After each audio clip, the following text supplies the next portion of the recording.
आज हम लोग जीएस स्पेशल का 50 क्वेश्चन का सेट बनाएंगे। ठीक, 50 क्वेश्चन में सब देखना ढंग का है सब। पहला है, विक्रमशिला शिक्षा केंद्र के संदर्भ में एक गलत कथन चयनित करें। ठीक, मतलब विक्रमशिला जो हमारा बिहार में था, बिहार के भागलपुर ज़िले में जो है, जो यहाँ पर भागलपुर है ना, यहीं पर विक्रमशिला है। ठीक, ये हमारा गंगा नदी है जो बिहार को दो भागों में बांटती है, तो यहीं पर भागलपुर है। ठीक, तो भागलपुर में ही विक्रमशिला है। ठीक, तो विक्रमशिला शिक्षा केंद्र के संदर्भ में एक गलत कथन चयनित करें। ठीक, तो विक्रमशिला शिक्षा केंद्र पहला है, ये भागलपुर जिले में स्थित है, सही है भी। इसकी स्थापना धर्मपाल ने की थी, भी सही है, जो बिहार में उस समय शासन कर रहा था, पाल वंश का था। दीपंकर श्री यहाँ विज्ञान यहाँ के गुरु थे, भी सही है, विद्वान थे यहाँ के, जो लोगों को शिक्षा देते थे। इसका संबंध गुप्त काल से, ये गलत है, इसका संबंध पाल वंश से है। कौन वंश से नहीं है? पाल वंश है। ठीक, तो पाला के आंसर ये होगा। तो इसका संबंध किससे बोलना है? तो पाल वंश से है। पूछ देगा दीपंकर श्री विज्ञान कहाँ के गुरु थे, तो बोलना विक्रमशिला। इसका संस्थापक कौन था? धर्मपाल। पाल, देखो यहाँ पे लिखा हुआ धर्मपाल, पाल से पाल वंश। किस जिले में है? तो भागलपुर जिले में, बिहार में। नेक्स्ट, अभिनव भारत के संदर्भ में एक सही उत्तर बताएं। अभिनव भारत जो गुप्त क्रांतिकारी संस्था थी, उसी के बारे में बोल रहा है। इसकी स्थापना 1904 में, भी सही है। इसके संस्थापक कौन थे? बी डी सावरकर थे। ठीक, विनायक दामोदर सावरकर। यह गुप्त क्रांतिकारी संस्था थी। गुप्त क्यों थी? क्योंकि लोग बम की राजनीति करते थे, और बम पिस्तौल आप ओपन करके नहीं इसका संस्था चला सकते हो, तो छिप कर ये लोग संस्था चलाता था और लोगों को जोड़ता था इस सबसे, और यही लोग राष्ट्रीय आंदोलन में भूमिका निभाए थे। इसकी स्थापना बंगाल में हुई थी, ये गलत है। इसकी स्थापना नासिक में हुई थी, महाराष्ट्र में। तो बताओ, अभिनव भारत एक कैसी संस्था थी? गुप्त क्रांतिकारी थी। इसका संस्थापक कौन? तो बी डी सावरकर। इसका स्थापना कहाँ था? नासिक, महाराष्ट्र में। ठीक, नेक्स्ट, लोकसभा के स्पीकर का निर्वाचन होता है।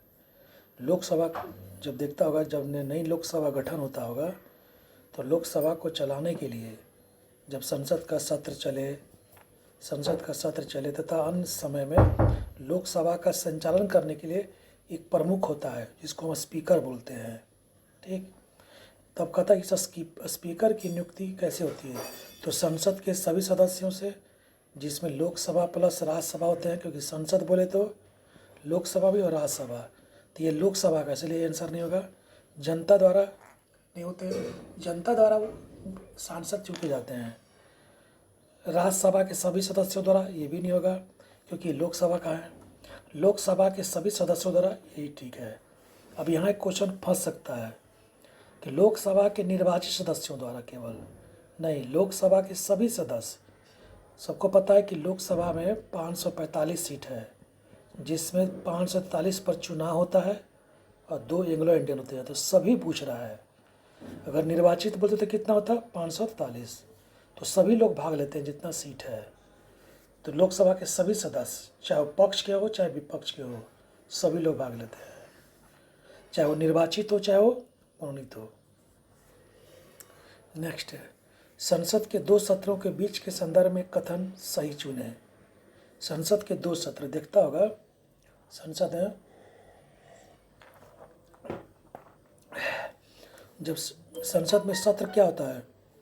सत्र का मतलब होता है सेशन, अधिवेशन होता है, जिसका मतलब होता है कि जब सरकार को कानून बनाना हो, या देश के बारे में कोई गतिविधियों को रूल बनाना हो, या अब तक आपने क्या किया उसको चलाना हो, इसी के लिए समय समय पर सत्र बुलाया जाता है। और साल में 3 सत्र होते हैं। इसका शुरुआत होता है पहले बजट से, बजट के बाद आता है मानसून सत्र, तब आता है लास्ट में शीतकालीन सत्र। तो अब कहता है कि 2 सत्रों के बीच की दूरी, मान लो कि बजट सत्र में आए, ठीक है, और मानसून सत्र में आए, तो 2 सत्रों के बीच की दूरी वही पूछ रहा है। अंतराल 6 माह से अधिक रहना चाहिए, मैंने 1 साल एक सत्र से दूसरे सत्र के बीच की दूरी 6 माह से अधिक नहीं होना चाहिए, मतलब 6 माह के अंदर दूसरा सत्र बुला लेना चाहिए। ठीक है भी। इसकी चर्चा आर्टिकल 85 के 1 में, यानी संवैधानिक रूप से दिया गया है, 85 के 1 में है कि दो सत्रों के बीच की दूरी 6 माह से अधिक नहीं होनी चाहिए। साल में 2 बार बैठक अनिवार्य है, ठीक है। 3 बार अधिकतम होता है, न्यूनतम कितनी बार? 2 बार। संसद का पहला सत्र किससे होता है? बजट से, बताया था अभी हम। और अंतिम किससे होता है? शीत से, बोलेगा तो। नेक्स्ट, भारतीय राजनीतिक व्यवस्था में इनमें सबसे ऊपर कौन होता है? तो भारतीय राजनीतिक व्यवस्था में इनमें सबसे ऊपर होता है, सबको पता ही है कि भारतीय राजनीतिक व्यवस्था में इनमें सबसे ऊपर होता है संविधान होता है, उससे बढ़कर कोई नहीं है। भारतीय राजनीतिक व्यवस्था में इनमें सबसे ऊपर कौन होता है? तो सबसे ऊपर कौन होता है? संविधान होता है। संविधान के अंतर्गत ही सब आते हैं, ठीक ना। भारतीय राजनीतिक व्यवस्था में सबसे ऊपर कौन होता है? तो संविधान बोलना है, ठीक है। उसके बाद पूछेगा, क्वेश्चन पूछ सकता है संविधान का सर्वोच्च रक्षक कौन होता है? तो सुप्रीम कोर्ट बोलना है, ठीक ना। कार्यपालिका प्रमुख कौन होता है? नाम मात्र का तो राष्ट्रपति, वास्तविक बोलेगा तो पीएम बोल देना है। कार्यपालिका का नाम मात्र प्रमुख राष्ट्रपति, वास्तविक बोलेगा तो ठीक पीएम बोलना है। संसद, ठीक ना। संविधान जो होता है हमारा राजनीतिक व्यवस्था का सबसे क्या होता है? ऊपर होता है संविधान। इसीलिए देखता होगा नेता लोग पर है सब भाषण में बोलता है कि संविधान से बढ़कर कोई नहीं है, आप संविधान में वर्णित बातों का उल्लंघन नहीं कर सकते हैं। नेक्स्ट है, जल की अस्थायी कठोरता का कारण क्या है? मैंने जल में अस्थायी कठोरता मतलब वो उसमें अगर हम कैल्शियम और मैग्नीशियम क्लोराइड के अगर सल्फेट के लवण मिला देते हैं तो उसकी अस्थायी कठोरता बनी रहती है, ठीक ना। क्या मिला देने पर उसमें जल में कैल्शियम का कण और मैग्नीशियम क्लोराइड के सल्फेट को अगर हम मिश्रण कर देंगे तो जल की अस्थायी कठोरता बनी रहेगी, यानी वो जल फिर वो मृदु जल नहीं हो पाएगा। नेक्स्ट, डॉक्टर इनमें से किसका प्रयोग एनेस्थीसिया के रूप में करता है? एनेस्थीसिया मतलब उसको अचेतन अवस्था के लिए। तो सबको पता है कि नाइट्रस ऑक्साइड है, जिसको हास्य गैस भी बोलते हैं हम लोग। क्या बोलते हैं हम लोग? हास्य गैस। यानी इसको सुंघाने पर देने पर क्या होता है? मनुष्य हंसते रहता है, ठीक है। सुंघाने पर क्या होता है? हंसते रहता है, इसलिए इसको बोलते हैं नाइट्रस ऑक्साइड एनेस्थीसिया के रूप में। जब देखता हुआ ऑपरेशन करता है डॉक्टर इसी को सुंघाता है सबको, ताकि वो एनेस्थीसिया अचेतन अवस्था में आ जाए। रेडियोधर्मी पदार्थ क्या उत्सर्जित करता है? ठीक ना, तीनों किरणें, अल्फा भी, बीटा भी, गामा। तीनों किरण होता है कौन? अल्फा, बीटा और गामा, इन उपयुक्त सभी। तो रेडियोधर्मी जब रेडियो एक्टिविटी में देखता होगा, पढ़ता होगा उस टॉपिक में, तो अल्फा होता है धनावेशित पॉजिटिव होता है, और बीटा ऋणात्मक होता है, और गामा उदासीन होता है, ठीक ना। यानी इसमें आवेश न तो नेगेटिव है न पॉजिटिव है, इसमें नेगेटिव है, इसमें पॉजिटिव संचालन होता है। तो रेडियो पदार्थ का उत्सर्जन क्या करता है? तो अल्फा, बीटा और गामा। फिर इससे जितना क्वेश्चन जुड़ा होगा आगे आएगा। वायु को इंगित किया जा सकता है किस में? मिश्रण में। क्यों? क्योंकि हमारे वायुमंडल में वायु में क्या होता है? ऑक्सीजन भी शामिल होता है, कार्बन डाइऑक्साइड भी शामिल होता है, नाइट्रोजन भी शामिल होता है, मोनोऑक्साइड भी शामिल होता है। इसका नाम सुना होगा सब लोग। तो सारे के मिश्रण से क्या बनता है? वायु बनता है, इसलिए इसका नाम पड़ा है मिश्रण, ठीक। नेक्स्ट है अमजद अली खान। ये सब मिलाना, मैच करना है कि कौन किससे मिल रहा है, हम कल्चर से आता है, ठीक ना। तो अमजद अली खान का संबंध किससे है? तो इसका शहनाई से है, ठीक। अली हुसैन का सरोद वादन से है। हरि प्रसाद चौरसिया बांसुरी से है। अल्लाह रखा का संबंध तबला वादक से है, ठीक। एड्स, अब देखो एड्स है, ये एक प्रकार का वायरस है। क्या है? वायरस है। तो इसका फुल फॉर्म पूछ रहा है, एक्वायर्ड इम्यूनो डिफिशिएंसी सिंड्रोम। इसका फुल फॉर्म होता है, बताइए सबको कि 1 दिसंबर को एड्स दिवस मनाया जाता है। चलो, भारतीय राष्ट्रीय कांग्रेस के कौन से नेता 3 बार अध्यक्ष बने थे इनमें से? तो दादा भाई नौरोजी। पहला 1896 बने थे, दूसरा 1893 बने थे, और तीसरा 1906 में बने थे। लेकिन 4 बार बनने वाले थे नेहरू जी, पंडित जवाहरलाल नेहरू जी जो थे 4 बार बने थे, 29 में, 30 में, 36 में और 37 में, देखना 29 के बाद 30 बोल देना, 36 के बाद 37 बोल देना। यानी 4 बार बने थे कौन? पंडित जवाहरलाल नेहरू। और 3 बार कौन बने थे? दादा भाई, जिन्हें grand old man of India भी कहा जाता है, बेबरूद नेता, मैंने सबसे बूढ़े नेता। अब चलो next, organisation of Islamic corporation का मुख्यालय कहाँ है? तो इसका मुख्यालय तुमको जेद्दा में है, जिसमें सारे जितने भी विश्व में इस्लामिक कंट्री के लोग हैं मिलकर अपना एक संस्था बनाए हैं, ताकि किसी तरह का हम लोग आपस में सहयोग का वातावरण बनाया सके। तो इसका मुख्यालय कहाँ? जेद्दा में है। ठीक, नेक्स्ट, शांति स्वरूप भटनागर पुरस्कार का संबंध किससे है? तो इसका पुरस्कार का संबंध विज्ञान एवं प्रौद्योगिकी से है।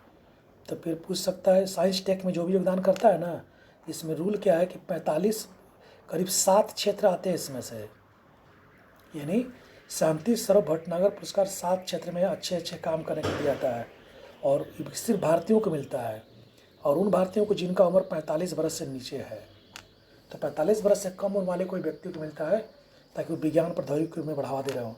7 क्षेत्र जैसे जीव विज्ञान, वनस्पति विज्ञान, रसायन विज्ञान, गणित विज्ञान, चिकित्सा विज्ञान, ऐसे ऐसे 7 क्षेत्रों में काम करने वालों को ये पुरस्कार दिया जाता है, और सिर्फ ये भारतीयों को मिलेगा 45वां। ठीक ना, तो 45 वर्ष से कम उम्र के लोगों को मिलता है। नेक्स्ट, जनसंख्या घनत्व के आधार पर बिहार में कौन सा स्थान है? तो बिहार पहला है पॉपुलेशन डेंसिटी से, 1106 प्रति वर्ग किलोमीटर लोग रहते हैं बिहार में, पूरे भारतवर्ष में नंबर 1 पर है। 1830 के दशक में बहावियों का केंद्र बिंदु कहाँ था? तो पटना था। जाओगे दिल्ली में तो लोटस टेम्पल है, इन्हीं बहावियों का है। ठीक है, तो कहा था कि पंजाब में जब ये लोग थे, बहावी लोग 30 के समय में, तो वहाँ पे लोग सिखों को तथा अन्य धर्मों को मुसलमान बना रहे थे, तो उसी से डर करके वहाँ के शासक ने इनको भगाना शुरू किया, तो भाग कर ये बिहार आ गए। वहीं पटना में उन्होंने अपना केंद्र बिंदु बनाया था 1830 के दशक में। सुबह के समय मनुष्य की आंखों में किची का संबंध किससे होता है? तो मतलब किची जो देखते हो निकलता है वो किस ग्रंथि से? तो मेबियोमियन ग्रंथि से, मेबियोन ग्रंथि। देखता होगा आँख में जो है ना ये पलक है, पलक के नीचे जो बाल है ना, इसी बाल के नीचे ये मोबियान ग्रंथि है। ठीक, इसी मोबियान ग्रंथि से तरल पदार्थ निकलते रहता है, जो कर्निया होता है जो उसको चिकना किए रहता है मोबियान। तो पूछ सकता है कर्निया को चिकना कौन रखता है? तो मोबियान ग्रंथि। समझा? तो उसके बाद अब आता है नेक्स्ट क्वेश्चन, किस एक्ट के तहत भारतीय व्यापार पर ईस्ट इंडिया कंपनी के पूर्ण एकाधिकार को समाप्त कर दिया गया? ये हम बता चुके हैं पहले भी 1813 का एक्ट में, कि 1813 का एक्ट में क्या हुआ था, पहली बार ईस्ट इंडिया कंपनी से एक अधिकार लेकर के सभी को दे दिया गया, लेकिन उसमें पूर्ण रूप से नहीं था। चाय प्लस चीन के साथ व्यापार अभी भी हो रहा था। ठीक, लेकिन 1833 का एक्ट में क्या हुआ कि चाय और चीन के साथ व्यापार को भी क्या कर दिया गया? ख़त्म कर दिया गया। ठीक, पूर्णतः। यानी सब, यानी जैसे कि मान लो ईस्ट इंडिया कंपनी जो थी 1813 के तहत व्यापार के तहत भारत में वो पूरी तरह से व्यापार अकेले कर दी थी, दूसरा कोई व्यापारी यहाँ पर व्यापार नहीं कर सकता। लेकिन 1813 के एक्ट में क्या हुआ कि चाय और चीन के साथ व्यापार को छोड़कर, यानी कहा गया कि ईस्ट इंडिया कंपनी का व्यापारिक अधिकार सिर्फ इसी पर रहेगा, और सब पर ब्रिटिश के अन्य लोग भी करेंगे। लेकिन 1833 में आकर क्या किया गया, जो चाय और चीन से छोड़ा गया उनको व्यापारिक एक अधिकार था वो भी छीन लिया गया। ठीक, नेक्स्ट, तो 1833 में पूर्ण हो जाएगा, और पहली बार होगा तो कब होगा? 1813 में। चाय और चीन के साथ ही बना रहने दिया गया था। अल हिलाल नामक पत्रिका किसने निकाला था? तो अल हिलाल का मौलाना अबुल कलाम आज़ाद ने 1912 में। ठीक, 1912 में इस पुस्तक को निकाला था, और इस पत्रिका साप्ताहिक था ये पत्रिका, और इस पत्रिका का मकसद था कि जो मुस्लिम नवयुवक हैं उनको क्रांतिकारी गतिविधियों में शामिल किया जाए, ये इसका मकसद था। तो किनको शामिल करना था? इस पत्रिका के माध्यम से मुस्लिम क्रांतिकारियों को तथा हिंदू प्लस मुस्लिम एकता को भी क्या किया जाए, बढ़ावा दिया जाए। ठीक। नेक्स्ट मैच, सुरेंद्र नाथ बनर्जी का संबंध किससे, इंडियन एसोसिएशन है। जस्टिस रनाडे का संबंध किससे, पूना सार्वजनिक सभा से है। पूना सार्वजनिक सभा से है। वीर राघवाचारी का संबंध मद्रास महाजन सभा से है। फिरोज शाह मेहता बम्बई प्रेसिडेंसी एसोसिएशन से है। नेक्स्ट, अल्पकाल में आरबीआई द्वारा जिस ब्याज दर पर व्यापारी बैंक को उधार दिया जाता है वो क्या कहलाता है, तो रेपो रेट। अगर दीर्घकालिक होता तो होता बैंक रेट, ठीक ना। तो क्या कहता है, अल्पकाल के लिए दिया था, रेपो रेट होता है। ठीक है, तो रेपो रेट क्या होता है सबको पता ही है कि यार अभी 4% चल रहा है, तो रेपो रेट अगर बढ़ेगा तो मार्केट में तरलता घट जाएगा, रेपो रेट घटेगा तो मार्केट में तरलता बढ़ जाएगा, तरलता मतलब पैसा बढ़ जाएगा। यही खाली टेक्निक समझना, इसका बहुत बड़ा कॉन्सेप्ट है। रेपो रेट क्या होता है, जब आरबीआई अपने अनुसूची बैंकों को, इन शेड्यूल बैंकों को जिस रेट पर लोन प्रोवाइड करे, कैसा रेट, अल्पकालिक। अल्पकालिक का मतलब यहाँ पर हुआ कि जो 90 दिन से कम के लिए प्रोवाइड करे, तो उसको क्या कहते हैं हम लोग, रेपो रेट।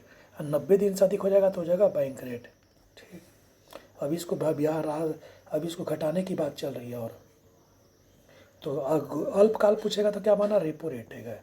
तो रेपो रेट क्या है, तो आरबीआई द्वारा इस अपने शेड्यूल बैंकों को जिस रेट पर लोन तय किया था, अभी 4% चल रहा है, यानी शेड्यूल बैंक आरबीआई से कोई भी लोन लेंगे तो उनको 4% से ब्याज भरना पड़ेगा। नेक्स्ट, बिहार में साइमन कमीशन के बहिष्कार के संयोजक कौन किए थे, तो देवकी नंदन थे। ठीक ना, एक पूरी जगह साइमन कमीशन सबको पता ही है। 1919 भारत के संदर्भ में पढ़ना है लोग हम लोग को अभी बढ़िया से।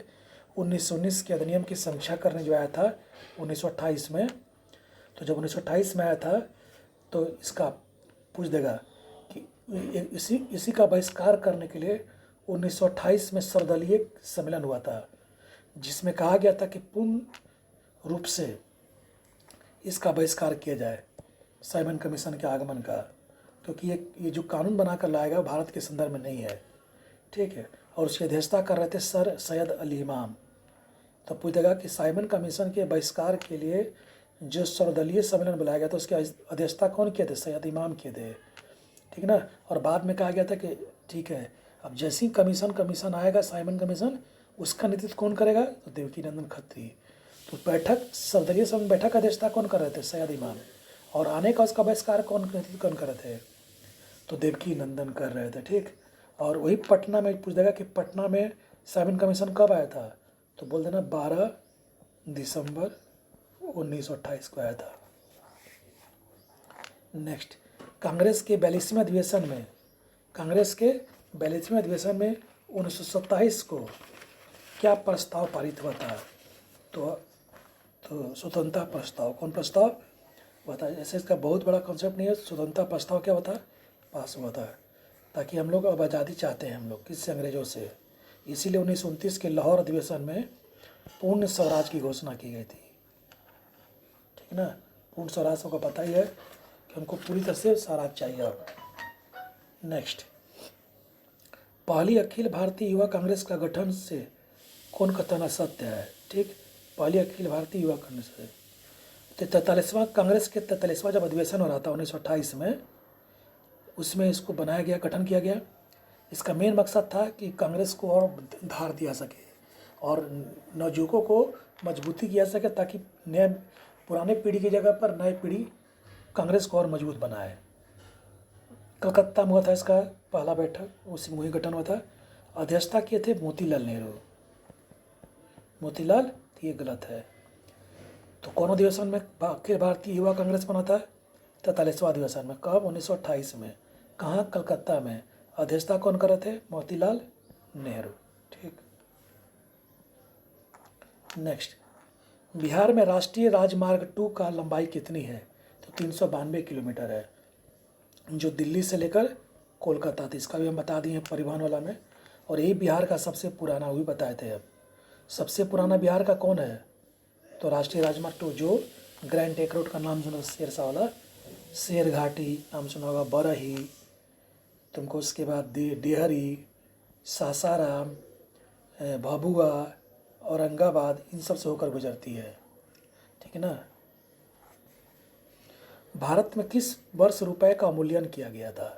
तो इसका कॉन्सेप्ट है क्लास वास का समझने का। इस समय अवमूल्यन का मतलब होता है जानबूझकर अपने पैसे का वैल्यू गिरा देना।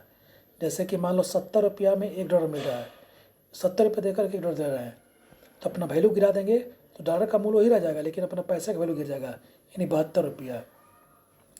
इससे क्या होता है, निर्यात को बढ़ाने के लिए, ये सब क्लास में समझने वाला है कि निर्यात को बढ़ाने के लिए प्रैक्टिकल ये सब चीज़ें, निर्यात को बढ़ाने के लिए और आयात को कम करने के लिए है। तो 3 बार हुआ तब तक, 49, 66 और 1991 में। तो लास्ट बार 91 में, पहली बार 49 में। इसका मकसद क्या होता है? निर्यात को बढ़ाना और आयात को कम करना, ही होता है मकसद इसका। ठीक है। इसमें क्या होता है, डॉलर के मुकाबले रुपया अपना कमज़ोर होता है। ठीक ना। कमज़ोर का मतलब हुआ कि पैसा हम ज़्यादा दे रहे हैं, हमारा रुपया मजबूत होगा मतलब पैसा हम कम दे रहे हैं और डॉलर हमको ज़्यादा मिल रहा है। बंद अर्थव्यवस्था का संबंध क्या है? तो निर्यात और आयात प्रतिबंध, मैंने यानी मान लो एक कोई देश है, बी भी कोई एक देश है, तो ए का व्यापार बी में ना हो और बी का व्यापार ए में पूरी तरह से ना हो, तो उसको बोलते हैं बंद अर्थव्यवस्था। दो देशों के बीच व्यापार जब पूर्णतः बंद हो तो उसको क्या बोलते हैं हम लोग? ठीक। अब एक देश मिलकर कई देशों पर आर्थिक प्रतिबंध लगा दे, व्यापार करना बंद कर दे, तो इसको बोलते हैं एम्बार्गो। तो एम्बार्गो क्या है?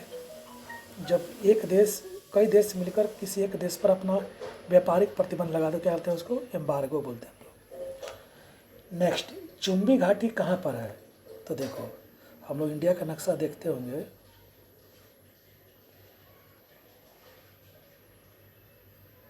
तो यहाँ पर देखता होगा सिक्किम है, यहीं पर है चुंबी घाटी।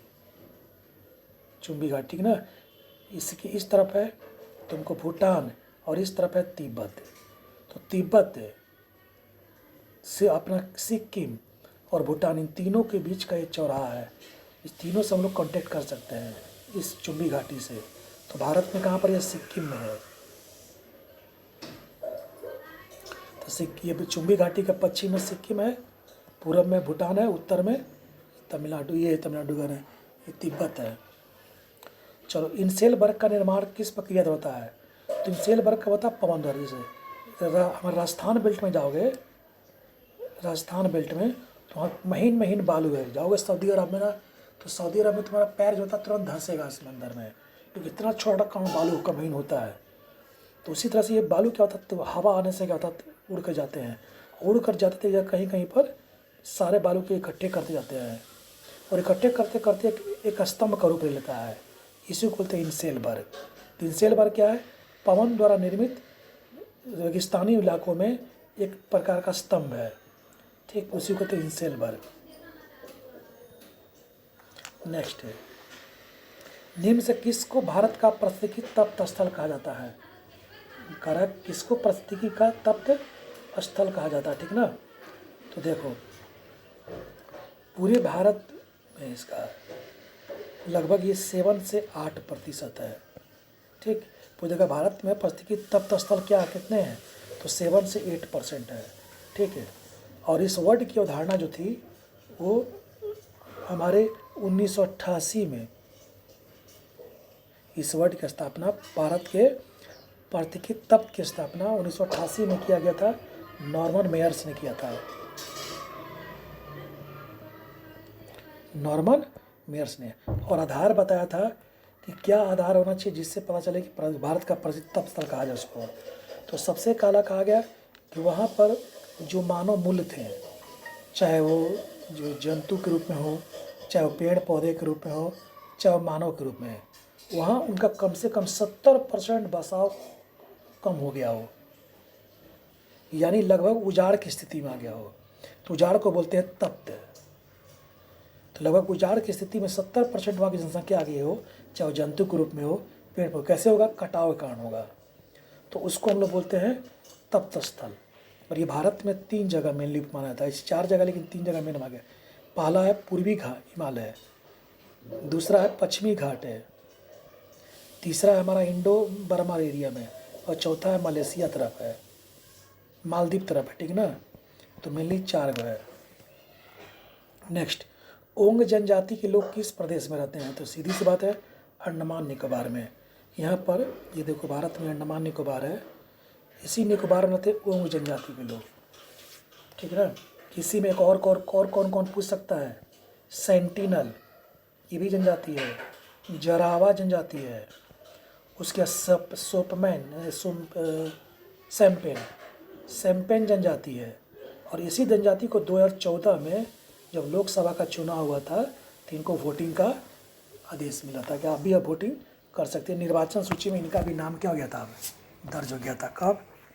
तो 2014 के लोकसभा के चुनाव में, जिससे मोदी साहब क्या बने थे? मंत्री बन। ठीक। नेक्स्ट, किस राज्य में भारत की सबसे बड़ी अंतर्देशीय लंबी आर्द्र भूमि, आर्द्र भूमि क्या, गीली भूमि जो है, इसको तो रामसर बोलते हैं, ठीक ना। तो ये हमारा राजस्थान में है। कहाँ पर? ये राजस्थान में है, ठीक ना। तो राजस्थान में सबसे ही है। नेक्स्ट, तो किस राज्य में? तो राजस्थान में। और तटीय इलाका में बोलता है ये अंतर्देशीय है, मतलब जहाँ जल उल नहीं है। अगर अंतर्देशीय में बोलता है तब गुजरात में होता है। जानलेवा मात्रा सबसे ज़्यादा है। तो बताओ, अंतर्देशीय मतलब होता है वैसा क्षेत्र जो स्थल खंड से है, ठीक ना। नेक्स्ट है, शरीर में निम्न में से कौन सा संक्रमण का रक्षा करता है? इसलिए इसको बोलते हैं शरीर का सिपाही। शरीर का संक्रमण नहीं, बाह्य से भी रक्षा करता है, इसलिए इसको शरीर का सिपाही बुलाता है। WBC, वाइट ब्लड सेल, जिसको हम लोग जूलॉजिकल नेम ल्यूकोसाइट बुलाता है। कौन साइट? तो WBC का एक और नाम क्या? ल्यूकोसाइट है, जिसका निर्माण होता है अस्थि मज्जा में, ब्रोन मैरो में। तो बताया था ना, बोन में, यहीं पर इसका निर्माण होता है WBC का। और इसकी मृत्यु होती है स्प्लीन, पलीहा में। निर्माण बोन मैरो में, मृत्यु स्प्लीन में, ठीक है।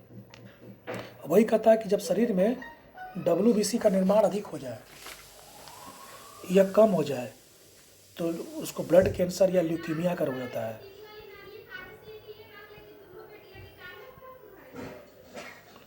ब्लड कैंसर या ल्यूकीमिया का रोग होता है, ठीक ना। नेक्स्ट, 34 नंबर सवाल है, लौंग क्या होता है? देखा होगा लौंग ऐसे, लौंग क्या होता है? तो सूखा फूल होता है। ये मेंटेसी कुल को होता है, मेंटेसी कुल का पूछेगा लौंग किस कुल में आता है? तो मेंटेसी कुल में। ये क्या होता है? सूखा फूल होता है, जिसको कली भी बोलते हैं हम लोग। तो लौंग एक प्रकार का कली है, यह सूखा पुष्प है या सूखा फूल है, ठीक ना। कली टाइप का देखो लौंग है ये। जंजीबार का नाम सुना होगा अफ्रीका में, अफ्रीका महाद्वीप में जंजीबार, वहीं पर विश्व में सबसे ज़्यादा होता है लौंग, जिसको लोग मसाला के रूप में यूज करते हैं खानापन में। चलो, पौधों में फ्लोएम मुख्य रूप से क्या होता है? तो जाइलम का नाम सुना होगा। तो जाइलम क्या करता है? जड़ मिनरल पदार्थ को लेकर के जाता है पत्तों तनियों में। और फ्लोएम क्या करता है? इसको बोलते हैं जाइलम। तो जाइलम का क्या काम है? जल परिवहन को करना है। और वही जाकर क्या होता है, जब सूर्य के प्रकाश से, फोटोसिंथेसिस से जब वो भोजन बना लेता है तो उसी को परिवहन के माध्यम से, फ्लोएम क्या करता है? परिवहन के माध्यम से जड़ में, फूल में, पत्ती में उस पोषण को ले जाता है। तो आहार परिवहन इसका काम है। विद्युत उत्पन्न करने हेतु कौन सी धातु का प्रयोग किया था? यूरेनियम का। सबसे भारी धातु होता है, ये तत्व होता है यूरेनियम। प्रकृति में सबसे क्या पाता है? भारी तत्व होता है, ठीक ना। इसी को हम लोग परमाणु ऊर्जा का नाम सुना होगा। परमाणु ऊर्जा में जब यूरेनियम 235 का समस्थानिक का प्रयोग करते हुए जब विस्फोट करते हैं तो उसमें से विद्युत उत्पन्न होता है, जिससे क्या होता है, इसी पत्र सुना होगा, ईरान पर इसी पर प्रतिबंध लग रहा है कि आप असैनिक क्षेत्र में प्रयोग कर सकते हैं, सैनिक में इसका प्रयोग नहीं करेंगे। और भारत में जादूगोड़ा में पाया जाता है, जो झारखंड में पड़ता है। तो भारत में यूरेनियम का भंडार कहाँ पर पूछ देगा? तो बोलना है जादूगोड़ा में, जो झारखंड में है, ठीक ना। नेक्स्ट आओ, महात्मा गांधी द्वारा चलाया गया पहला जन आंदोलन कौन था? असहयोग था, जो 1920 में चलाया गया था। असहयोग सुना होगा सब लोग कि असहयोग चलाने का मेन मकसद था जालियानवाला बाग कांड के में जो हंटर कमेटी गठन हुआ था उसने गलत रिपोर्ट दिया था। उसी के विरोध में गांधी ने असहयोग आंदोलन चलाया था। और इसी में गांधी ने पहली बार रचनात्मक कार्यक्रम और बहिष्कार का मुद्दा उठाया था। राजनांदगांव में अपना स्कूल बनाओ, अपना कॉलेज बनाओ, और इसी में गांधी ने अपना पहली बार चरखा का प्रयोग किया था, जिसको हम लोग आगे बताएंगे डीप में जब मेन हिस्ट्री लाएंगे तब। तो पहला जन्म में क्या होता है? जन आंदोलन मतलब सारे जनता सभी लोग इसमें शामिल है। इसमें देखना महिला, बुजुर्ग, पुरुष, क्रांतिकारी सब लोग इसमें शामिल थे। क्रांतिकारी नहीं, महिला, बुजुर्ग सब लोग शामिल थे इसमें। और देखा होगा चौरा चौरी जो घटना उसी से गांधी ने इसको 5 फरवरी 1920 को इस आंदोलन को रद्द कर दिए थे, 22 को। ठीक, तो 1920 में शुरू हुआ था और 22 को 5 फरवरी 1922 को क्या रद्द हो गया? चौरा चौरी घटना के कारण। नेक्स्ट, भारत छोड़ो आंदोलन के दौरान जेल से भागकर भूमिगत संस्था आजाद दस्ता का गठन किसने किया था?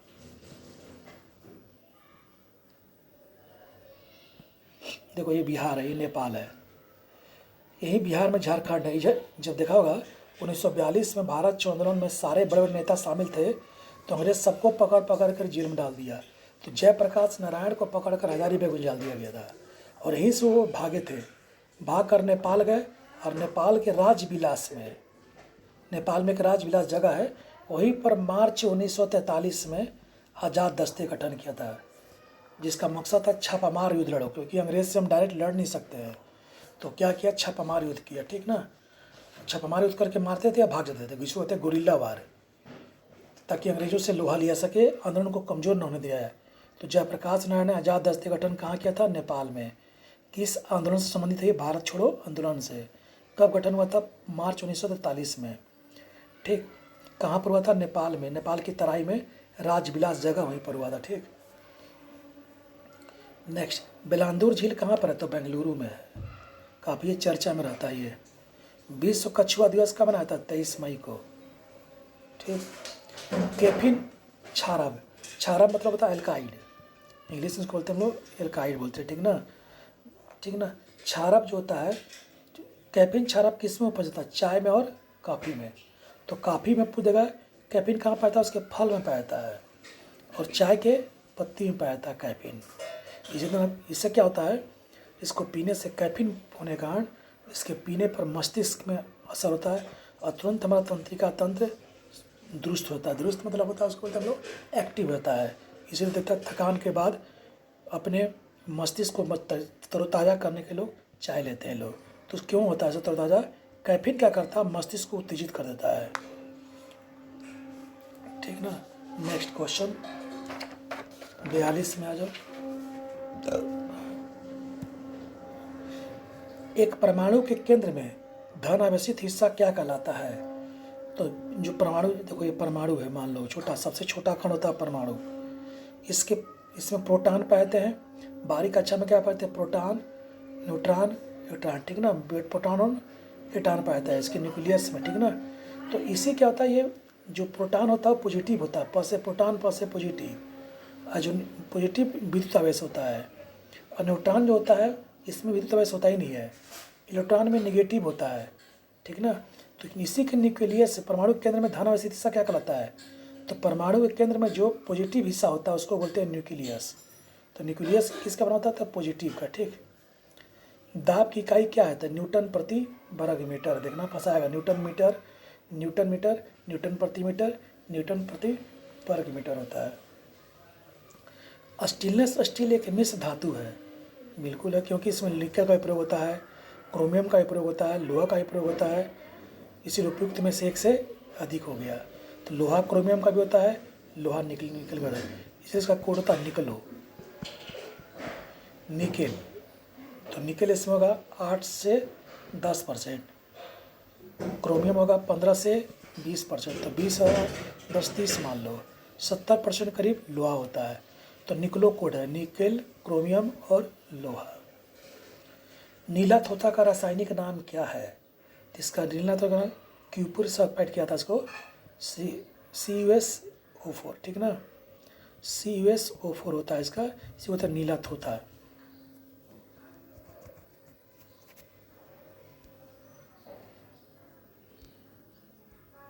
ठीक, मानव शरीर में 2/3 होता है, मतलब 70% जल होता है। क्या होता है? 2/3, तो मानव शरीर में सबसे अधिक क्या पाता है? जल। यानी मानव शरीर का जितने भी अंग हैं वो सब जल के लगभग बने हुए हैं। इसीलिए कहा था कि उनको तो जल के बनेगा तो क्या चीज़ अवशोषण करेगा? जल को। इसीलिए मनुष्य को 3 से 4 लीटर पर डे गिलास पर 3 से 4 लीटर पानी पीने की सलाह दी जाती है, ताकि सारे अंगों को स्थिरता क्या रहे? बनी रहे। नेक्स्ट, डीएनए में द्विकुंडली संरचना की खोज किसने की थी? सब बता दिए हैं। डीएनए वाला पढ़ाए थे ना सेल में, उसमें देखना इसमें टॉपिक है। तो वाटसन और क्रिक ने, इससे इनको नोबेल प्राइज भी मिला था। ठीक, जॉनसन ने खोज किया था वो जीन की, मेंडल्स को आवर्त सारणी होता है, खुराना ने अरविंद खुराना ने ये जीन का संश्लेषण किया था। रेगुड़ मिट्टी का संबंध किस राज्य से है? तो रेगुड़ मिट्टी का संबंध इसमें से सबसे ज़्यादा पूछ रहा है तो महाराष्ट्र से है। ठीक है ना। रेगुड़ मिट्टी पाया था गुजरात में भी, महाराष्ट्र में भी, तुमको कर्नाटक में भी, तमिल तेलंगाना में भी, उड़ीसा में भी इस समय पाया था। लेकिन सबसे अधिक किसने पाया था? महाराष्ट्र राज्य में रेगुड़ मिट्टी। इसी को बोलते हैं हम लोग काली मिट्टी बोलते हैं हम लोग, लेकिन इसका बोटनिकल नेम क्या है? रेगुड़ मिट्टी, काली मिट्टी का। इसी में सफ़ेद सोना होता है जिसको हम बोलते हैं कपास। तो कपास में सबसे आगे कौन है? महाराष्ट्र है। तो पूरा सफ़ेद सोना का संबंध किससे है? कपास से है। सफ़ेद सोना क्यों बोलेंगे? तो देखता होगा जब रेशम पर धूप लगता है तो पूरा चमकता है। गंगा के मैदान की पुरानी कछारी मिट्टी को क्या बोलते हैं? बांगर मिट्टी बोलते हैं हम लोग। बांगर, इसका कोड बताए थे, बाप का खाना। खादर मिट्टी नहीं हो गया ना से, प से पुरानी, बा से बांगर। तो देखता होगा जहाँ पर बराबर बाढ़ आती रहता है तो वहाँ पर नई मिट्टी का जमा हो जाता है। तो नई मिट्टी का जहाँ बाढ़ आता है उस जगह के एरिया क्या बोलते हैं लोग? खादर मिट्टी के पुरानी मिट्टी, खादर मिट्टी। बांगर मिट्टी क्या है? जो पुरानी मिट्टी हो गई है। ठीक, तो बाप का खाना हो गया कोड। तो बा से बांगर, प से पुरानी मिट्टी, और खा से खादर, ना से नई मिट्टी। यानी जहाँ पर बाढ़ आता है वहाँ पर नई मिट्टी जब जमा कर देती है नदियाँ तो उसको क्या बोलते हैं हम लोग? खादर। और जहाँ पर बाढ़ नहीं आता हो वहाँ क्या? पुराना मिट्टी बन गया है। प्रतिशत के रूप में अधिकतम वन कहाँ पाया जाता है? तो मिजोरम में सबसे अधिक प्रतिशत के रूप में पाया जाता है। ठीक ना। और सर्वाधिक वन कहाँ पाया था? एमपी में।